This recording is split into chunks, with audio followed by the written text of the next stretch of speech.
Modern agriculture tells a simple story. Insects were once an unstoppable enemy.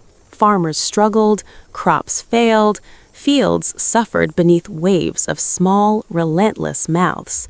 Then chemistry arrived, science intervened, control was restored. But the older records tell a quieter story. For centuries, farmers did not try to eliminate insects. They balanced them.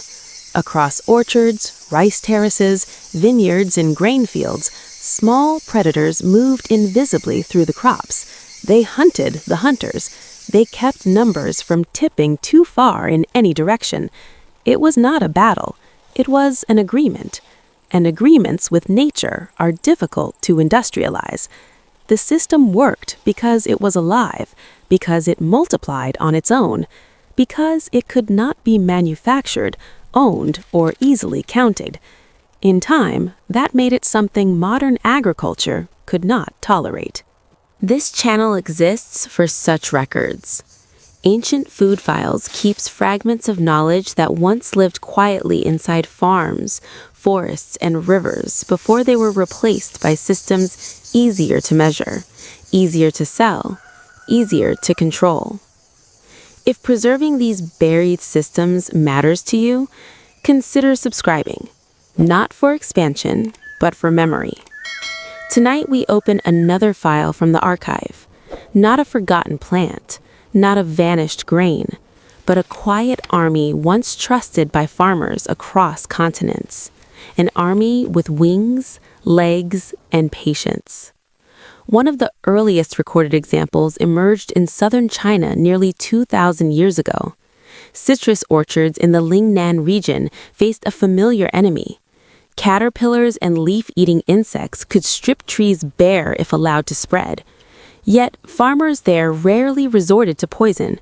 Instead, they cultivated ants. The species was known locally as Huang Gan Yi, the yellow citrus ant.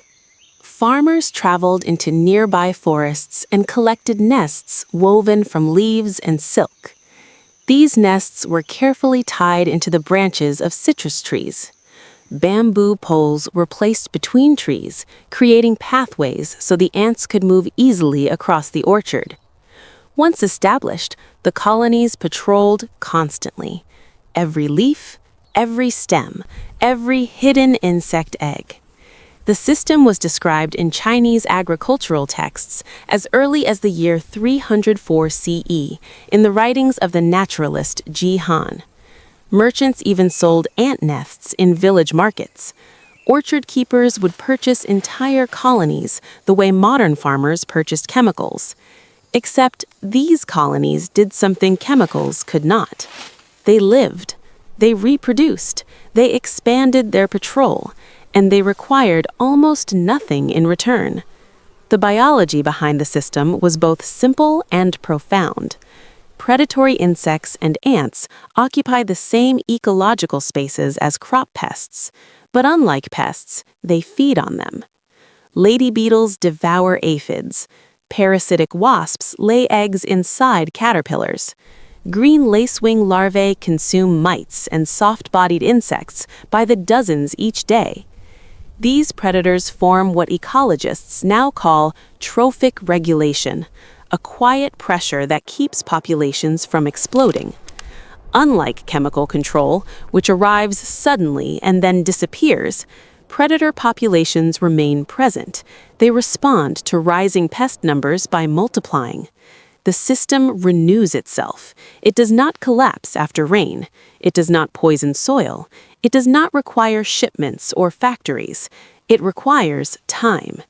And patience has always been difficult to industrialize. Travelers noticed these systems long before modern agriculture took shape. In the 13th century, records from Chinese orchards describe ant bridges stretching between citrus trees like narrow roads in the air. Centuries later, European observers were astonished to find entire groves guarded by living insect patrols. But this idea was not confined to Asia. In Mediterranean vineyards, spiders were quietly protected because they trapped moths that damaged grapes. In pre-colonial Mexico, farmers encouraged wasps that hunted maize pests. Across West African cacao farms, predatory ants formed natural defenses against leaf-eating insects. The knowledge moved through observation rather than instruction. Farmers watched. They noticed which creatures arrived when pests appeared. They allowed those creatures to remain, and harvests improved. But the 20th century brought a different philosophy. Agriculture began to reorganize itself around scale. Fields grew larger, crops became uniform, time became compressed. Industrial chemistry offered something seductive: speed. Pesticides could erase insects quickly and predictably. A field could be treated in a single afternoon. Predatory insects did not operate that way. They required habitats, edges, diversity. They could not survive in vast monocultures stripped of hedgerows and wild plants. And most importantly, they could not be easily owned. A bottle of pesticide could be patented, manufactured, transported, and sold repeatedly. A colony of ants could not. Predatory insects became, in the language of modern agriculture, unreliable, not because they failed, but because they refused to behave like products. So they disappeared from fields, not through conspiracy, through incompatibility. Yet the story did not end there. In the late 20th century, agricultural scientists quietly began rediscovering what farmers had once known. Research into biological pest control revealed that predator insects could regulate pest populations more effectively over time than repeated chemical treatments. Lady beetles introduced into greenhouses eliminated aphid infestations. Parasitic wasps restored balance in orchards where pesticides had disrupted natural cycles.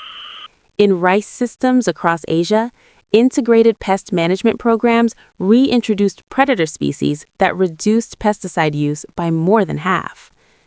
None of this was revolutionary. It was confirmation.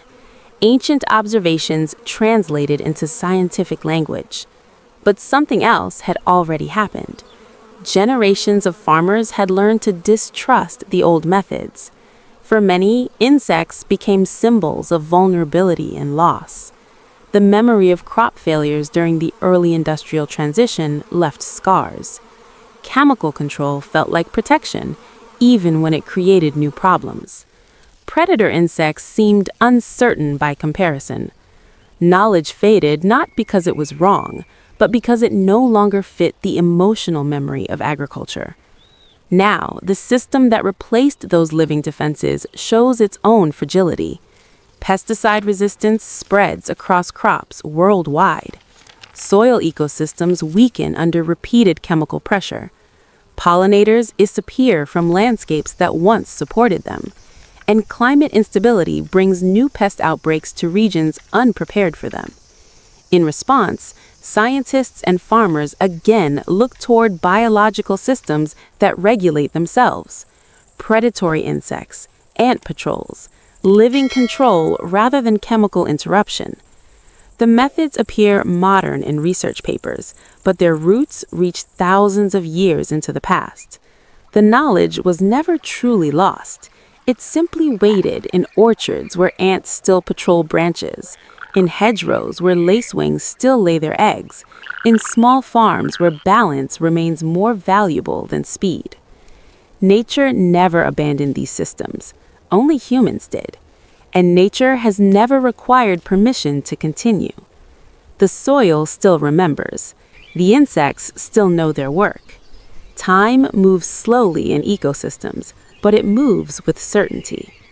If preserving these quiet histories matters to you, subscribe to Ancient Food Files, not to grow a channel, but to keep the archive open, because the future may once again depend on knowledge that was nearly forgotten.